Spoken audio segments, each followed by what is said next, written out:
तो अगर तुम भी मैक मिनी लेने जा रहे हो ना, तो इस वीडियो को एंड तक देखना, क्योंकि मैं तुम्हारे 50,000 रुपये बचाने वाला हूँ। एंड लास्ट में एक टिप भी दूंगा जिससे कि तुम्हारा बहुत ज़्यादा हेल्प हो पाएगा अगर तुम मैक मिनी M4 लेने की सोच रहे हो। ठीक है, मेरे पास मैक मिनी M4 1 साल से है एंड मैं इसको डेली बेसिस पे यूज़ करता हूँ। जितने भी यूट्यूब वीडियोस होते हैं या फिर जो मैं एडिटिंग का काम करता हूँ, उसमें मैं मैक मिनी ही को ही यूज़ करता हूँ। एंड मेरे पास जो मैक मिनी है वो 16 GB RAM and 256 GB internal वाला है, जिसको कि मैंने लिया था बिकॉज ऑफ वो बहुत वैल्यू फॉर मनी था जब वो लॉन्च हुआ था। ठीक है, 1 साल हो गया उसको लॉन्च हुए में भी, एंड अब तो M5 भी आने वाला है। बात ये है ना कि 1 साल यूज़ करने के बाद मुझसे लोग पूछते हैं कि भाई अब अगर हम एक लैपटॉप लेना चाहते हैं विंडोज़ का, ठीक है, 50,000 60,000 मेरा बजट है, तो मैं उसे बोलता हूँ कि भाई अगर तुम्हें कहीं जाना नहीं है तो प्लीज़ मैक मिनी लो। मैक मिनी लेने के बाद 1 साल के बाद क्या प्रॉब्लम्स आई है वो इस वीडियो में मैं तुमसे शेयर करूँगा। प्रॉब्लम्स वैसे तो कुछ आई नहीं है, बट हम लोग एक-एक करके बात करेंगे। मैंने पूरा नोट कर लिया था कि मुझे क्या-क्या परफॉर्मेंस में प्रॉब्लम आई है, कहाँ-कहाँ, किस में क्या-क्या प्रॉब्लम आई है, वो सारी चीज़ें इसमें लिखी हुई है। तो मैं एक-एक करके हम लोग उस पे बात करते हैं। सबसे पहले बात देखो उसके स्टोरेज की है, ठीक है। स्टोरेज जो है वो 256 GB आता है एंड तुम्हें तो लगेगा कि भाई 256 GB है, जैसे फ़ोन में होता है वैसा ही हमें स्टोरेज मिलेगा, थोड़ा-मोड़ा काम कर लेंगे।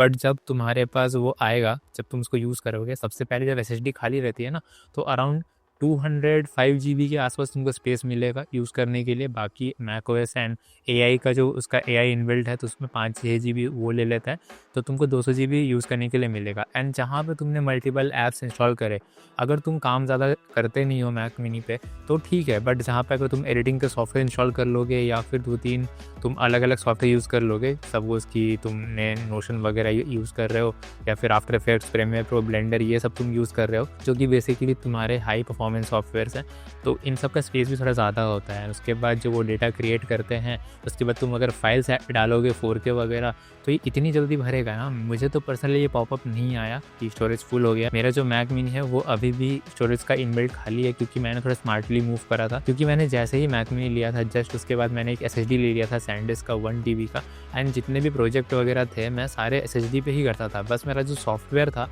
वो ही सिर्फ मैक मिनी पे था, बाकी सारी चीज़ें जो थी वो मेरे SSD में थी, एक्सटर्नल SSD।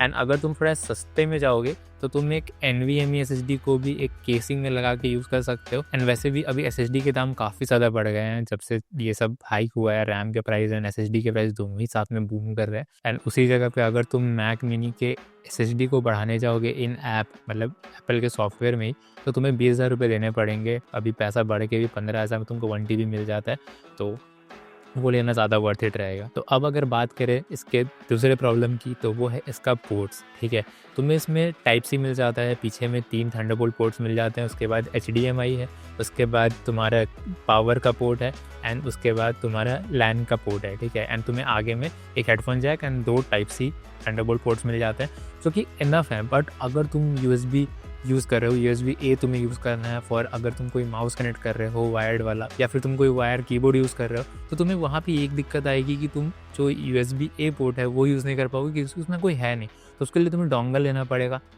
एंड अगर तुम कंटेंट क्रिएटर हो या फिर तुम एक सिनेमाटोग्राफर हो जिसको एडिटिंग करना है, तो उसके लिए एक कार्ड स्लॉट का जो कार्ड रीडर रहता है, बेसिकली कार्ड रीडर बोलते हैं उसको, तो कार्ड रीडर अगर तुम्हें यूज़ करना है तो वो सारी चीज़ें नहीं है, तो तुमको उसके लिए डोंगल पे इन्वेस्ट करना पड़ेगा, जिसमें कि तुम्हें 1400 का खर्चा पड़ेगा। तो इसको फिक्स करने के लिए मैंने क्या करा, मैंने बेसिकली एक USB लिया, 60-70 रुपये का मिल जाता है तुम्हें। 4 USB रहते हैं, वो टाइप सी से पावर्ड होता है, तो टाइप सी पोर्ट में लगाओ एंड तुम्हें 4 USB मिल जाएगा। तो मैंने वो एक ले रखा है एंड दैट्स ऑल। मेरा पर्पस जो है वो सॉल्व हो गया उससे। एंड अगर मुझे कैमरा का कार्ड कनेक्ट करना रहता तो मैं डायरेक्टली कैमरा में ही टाइप सी पोर्ट लगा देता हूँ, ठीक है, एंड उससे मैं डेटा ट्रांसफ़र कर लेता हूँ। तो तुम भी ये कर सकते हो, नहीं तो तुम्हें उसके लिए एक कार्ड रीडर भी अलग से लेना पड़ेगा या फिर डोंगल लेना पड़ेगा। एंड जो भी एक्सेसरी मैं बता रहा हूँ उसके लिंक डिस्क्रिप्शन में मिल जाएंगे, तो तुम्हें कहीं जाना नहीं है, लिंक चेक कर लो, वहाँ पे सारी चीज़ें अच्छे से मेंशन है, तो तुम वहाँ से डायरेक्टली जाके ले सकते हो। तो तुम्हें ज़्यादा टाइम वेस्ट नहीं करना पड़ेगा तुमको अपना। अब अगर बात करें परफॉर्मेंस की, तो M4 मेरे लिए जो परफॉर्मेंस दे रहा है वो बहुत ही ज़्यादा है। ठीक है, मैंने अभी भी उसका फुल पोटेंशियल यूज़ नहीं कर पाया हूँ, क्योंकि मेरा काम रहता है कंटेंट क्रिएशन, जो ये वीडियोस हैं 4K में शूट होते हैं, एंड इसको एडिट करना, जो कि बहुत आराम से कर लेता है। अगर इसमें मैं लोअर थर्ड्स भी डालूँ या फिर कोई भी टेक्स्ट और लेयर्स भी डालूँ ना, तो बहुत ही अच्छे से संभाल लेता है। ठीक है, अब अगर तुम प्रीमियर यूज़ कर रहे हो, यहाँ पे एक और कैच है कि यहाँ पे अगर तुम प्रीमियर यूज़ करोगे ना, तो प्रीमियर तो क्रैश करेगा भाई। एडोब के ऐप्स जैसे ही विंडोज़ में चलते हैं वैसे ही मैक में चलते हैं। अगर तुम ये सोच के आ रहे हो कि मैं एडोब के ऐप्स मैंने विंडोज़ में मेरे हैंग करते थे, तो मैक में नहीं करेगा, कम करता है पर करता तो है। ठीक है।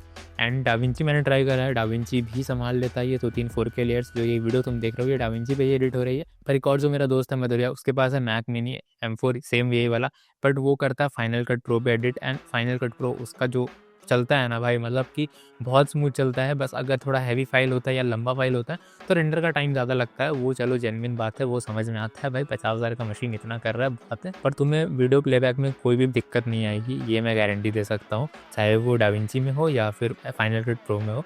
मैं एडोब की गारंटी नहीं ले सकता हूँ भाई, काफ़ी घटिया है, मतलब कि अब जाके काफ़ी घटिया हो गया। सीखा तो मैंने भी एडोब में ही था, बट अब वो बहुत आउटडेटेड होते जा रहा है, तो that is not a good thing. तो डाविंची पे लोग शिफ्ट हो रहे हैं एंड मैं धीरे धीरे फाइनल कट प्रो पे शिफ्ट हो जाऊँगा। तो अब मुझसे कुछ लोग पूछते हैं कि भाई हीट करता है कि नहीं, इसमें फ़ैन है या नहीं। तो मैं उन लोगों से एक चीज़ कहना चाहूँगा कि मैक मिनी का M4 वाला जो फ़ैन है, मतलब जो डिज़ाइन है उसमें फ़ैन तो है अंदर, ठीक है, बट मैंने उसका आवाज़ आज तक नहीं सुना, इतना साइलेंट है वो। तो अभी 1 साल के अंदर अंदर भी मैंने एक बार भी इसका फ़ैन का आवाज़ नहीं सुना कि भाई इसका फ़ैन का आवाज़ आता कैसे है, ठीक है। अगर कान लगाने जाऊँगा तब भले समझ में आए, बट ऐसे तो अभी तक मुझे कोई आवाज़ का इसका फ़ैन का नॉइज़ मिला ही नहीं है।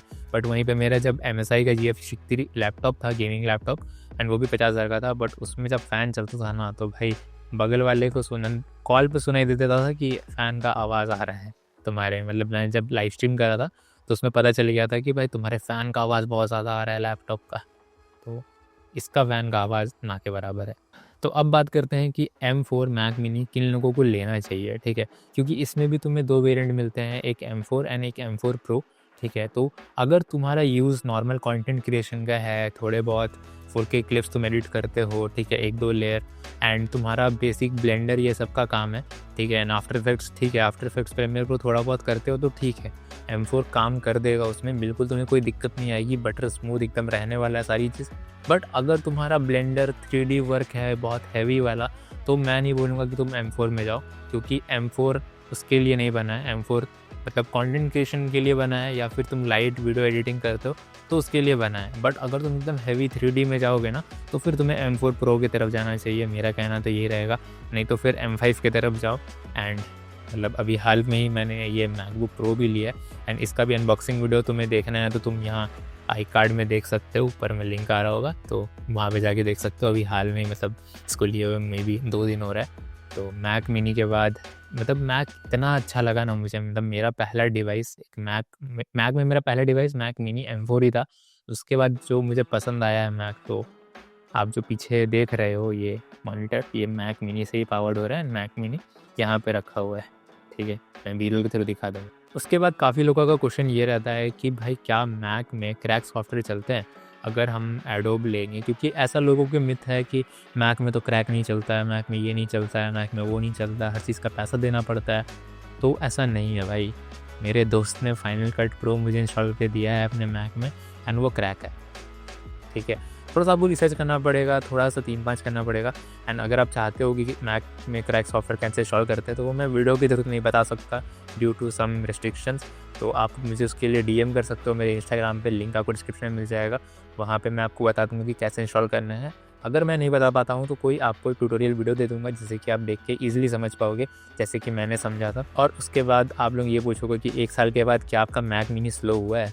तो भाई जैसे वो पहले दिन चल रहा था पहला बूट करने पे, आज भी वो वैसा ही चलता है, ठीक है। बस अगर 4K क्लिप ज़्यादा लंबा हो जाता है तो रेंडर करने का टाइम है वो बढ़ जाता है, बस उसके अलावा कोई प्रॉब्लम नहीं आया आज तक नहीं। एंड एक और चीज़ जो मैक मिनी में मुझे बहुत ज़्यादा पसंद है, बेसिकली ये जो मैक है वो बेसिकली ऑफिस वर्क के लिए यूज़ होता है। ऑफिस में जितने भी वीडियो एडिटिंग करना रहता है वो सारी चीज़ें।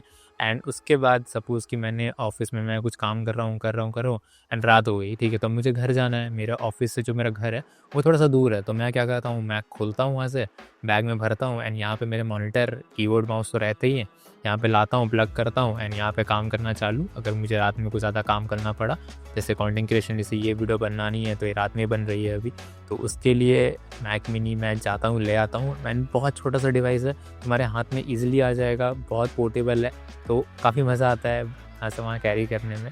एंड अगर तुम इसकी जगह पे PC बिल्ड कर लोगे, सपोज़ PC बिल्ड कर रहे हो तुम्हारा मन कर रहा है गेमिंग PC बनाते हैं, बट गेमिंग PC को तुम ऐसे बैग में भर के नहीं ले जा सकते मेरे दोस्त, तो वो रखना पड़ेगा, वो एक ही जगह रहेगा, उसको ले जाना बहुत दिक्कत है।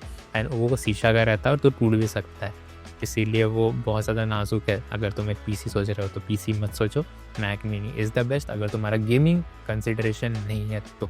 एंड मैंने वीडियो के स्टार्टिंग में बोला था कि मैं तुम्हें एक टिप दूंगा लास्ट में जिससे कि तुम्हें बहुत ज़्यादा हेल्प होगा। तो देखो M4 अगर तुम्हें बहुत जल्दी नहीं है तो थोड़े दिन रुक जाओ, क्योंकि मैकबुक प्रो M5 आ गया है, तो मैक मिनी M5 भी जल्दी आने वाला है। And Mac mini M5 M4 से ज़्यादा परफॉर्मेंस में आगे होगा, तो and with in the same pricing, तो वो तुम ले सकते हो M4 की जगह, जो कि तुम मैक मिनी अभी आने वाला है। एंड उसका प्राइस भी कुछ खास कम होगा नहीं उसके बाद, ठीक है, वो डिसकंटिन्यू हो जाएगा एंड M5 मैक मिनी आ जाएगा।